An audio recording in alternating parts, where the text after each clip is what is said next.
اخبار دی ٹائمز کے واشنگٹن میں متعین تحقیقاتی صحافی مارک مزیٹی نے 2013 میں انکشافات سے بھری ہوئی ایک کتاب تحریر کی تھی جس کا نام تھا دی وے آف دی نائف۔ اس کتاب کا ذیلی عنوان بھی تھا دی CIA A Secret Army and War at the Ends of Earth۔ اس کتاب میں اس نے یہ انکشاف کیا کہ نیک محمد وزیر کو قتل دراصل پاکستان اور CIA کے ایک خفیہ معاہدے کے نتیجے میں کیا گیا تھا۔ اس معاہدے کے تحت پاکستان نے امریکہ کو اجازت دی تھی کہ وہ پاکستان میں موجود اپنے یعنی دراصل امریکہ کے دشمنوں کو مارنے کے لیے CIA کے ڈرون استعمال کر سکتا ہے۔ اس کی تصدیق پاکستانی جنرل اور ISI کے سابق سربراہ جنرل اسد درانی نے اپنی کتاب پاکستان ایٹ ڈرفٹ کے صفحہ نمبر 95 پر کی ہے۔ یہ کتاب 2018 میں لندن میں چھپی تھی۔ نیک محمد وزیر 18 جون 2004 کو امریکی ڈرون حملے میں مارا گیا تھا، مگر اس کی موت کی ذمہ داری اس وقت کی پرویز مشرف انتظامیہ نے عوام کو گمراہ کرنے کے لیے اپنے سر لے لی تھی۔ لیکن 9 سال بعد پہلے ایک امریکی صحافی نے اور پھر 14 سال بعد ایک پاکستانی جرنیل نے ہمیں یہ بتایا کہ نیک محمد وزیر کو تو دراصل امریکیوں نے اپنا دشمن تصور کرتے ہوئے مارا تھا۔ یہ نیک محمد وزیر کون تھا اور کیوں مارا گیا؟ یہ پاکستانی تاریخ کے ایک ایسے باب کا نقطہ آغاز ہے جس میں اس ملک کے خون اور بارود میں لتڑے ہوئے کئی سال ہیں، لاتعداد شہادتیں، بے شمار بیواؤں کے آنسو اور ہزاروں یتیموں کی آہیں ہیں جو آج ہمارے درمیان زندگی گزار رہے ہیں۔ کلوشا جنوبی وزیرستان میں پیدا ہونے والا یہ 29 سالہ نیک محمد 19 سال کی عمر میں افغانستان میں ملا محمد عمر کی حکومت کے قیام کے فوراً بعد افغانستان چلا گیا اور وہاں تقریباً 3000 طالبان کا کمانڈر بن گیا۔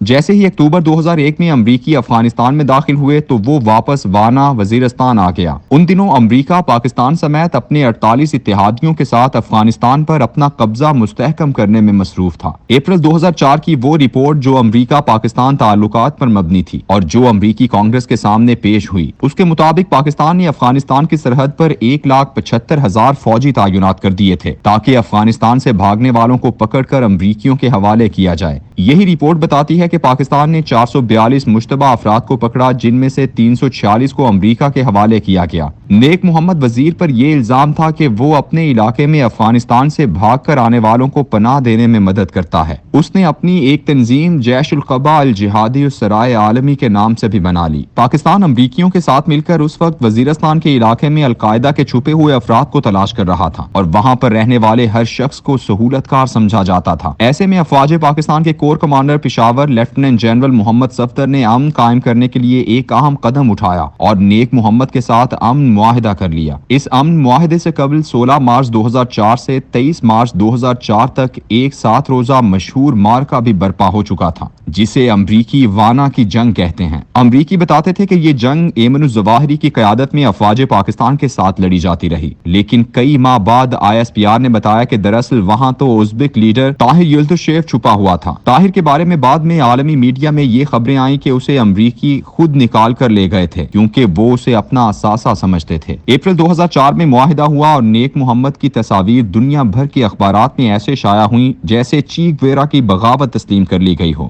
لیکن 6 جون 2004 کو پاکستانی سرزمین پر پہلا ڈرون حملہ ہوا اور نیک محمد مارا گیا۔ علاقہ آگ و خون کی طویل جنگ میں غلطاں ہو گیا۔ جنرل محمد صفدر نے مئی 2005 میں ایک بار پھر سراروگا قلعے میں نیک محمد کے بعد بیت اللہ محسود سے امن معاہدہ کیا جس کے تحت یہ طے پایا کہ القاعدہ سے کوئی رابطہ نہیں رکھا جائے گا اور اگر کوئی ان کا کارکن مل گیا تو اسے پاک فوج کے حوالے کیا جائے گا۔ جنرل محمد صفدر نے بیت اللہ محسود کو خصوصی ہار پہنایا اور مجمع سے نعرہ تکبیر کے ساتھ بیت اللہ محسود کو امن کا سپاہی بھی کہا گیا۔ اس کے بعد بیت اللہ محسود بھی 5 اگست 2009 کو CIA کے ڈرون حملے میں مارا گیا۔ رحمان ملک وزیر داخلہ سے لے کر وائٹ ہاؤس کے ترجمان رابرٹ گبز تک سب نے اس کا اعلان نہ کیا، مگر حکیم اللہ محسود نے خود BBC کو فون کر کے اس کی موت کی اطلاع دی۔ ان دنوں امریکی ڈرون حملوں کے بعد سے لے کر آج تک پاکستان کی سرزمین پر مکمل امن قائم نہ ہو سکا۔ امریکہ اگر قبائلی علاقوں میں مداخلت سے علیحدہ ہوا تو اس نے اپنی سرپرستی میں افغانستان میں بھارتی قونصل خانے کھلوائے اور وہاں سے بلوچستان میں دہشت گردی کی کارروائیوں کو نہ صرف سپورٹ کیا بلکہ انہیں مالی اور عسکری معاونت بھی کی۔ 15 اگست 2021 وہ دن تھا جب افغانستان سے امریکہ اور عالمی اتحادی افواج شکست کھا کر واپس روانہ ہوئیں اور راوی پاکستان کی مغربی سرحد پر چین لکھنے لگا۔ بلوچستان اور قبائلی علاقہ جات میں دہشت گردی کے واقعات میں نمایاں کمی آ گئی۔ ایسے میں امارات اسلامی افغانستان نے حکومت پاکستان کے ساتھ مل کر TTP کے افراد کو واپس پاکستانی معاشرے میں ضم کرنے کی جدوجہد شروع کر دی۔ دونوں جانب سے طویل مذاکرات شروع ہوئے۔ پاکستان کی نیشنل سیکیورٹی کونسل کی میٹنگوں میں یہ طے پایا کہ ٹی ٹی پی کے 50,000 کے قریب افراد کو کیسے اور کس طرح واپس آباد کیا جائے گا۔ جیلوں میں قید لوگوں کو رہا کیا جانے لگا